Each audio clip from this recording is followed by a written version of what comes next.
Ամբարիշտները սուր քաշեցին ու լարեցին աղեղները, աղքատին ու կարիքավորին տապալելու համար և ուղիղ ճանապարհով ընթացողներին սպանելու համար։ Նրանց սուրն իրենց սիրտն է մտնելու, ու նրանց աղեղները կոտրտվելու են։ Արդարի ունեցած քիչն ավելի լավ է,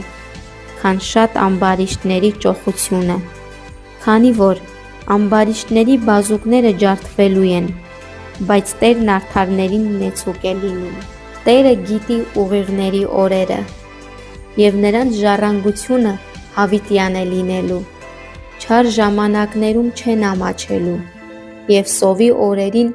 բավարարված են լինելու։ Իսկ ամբարիշտները կորչելու են, և Տիրոջ թշնամիները գառնուկի ճարպի պես են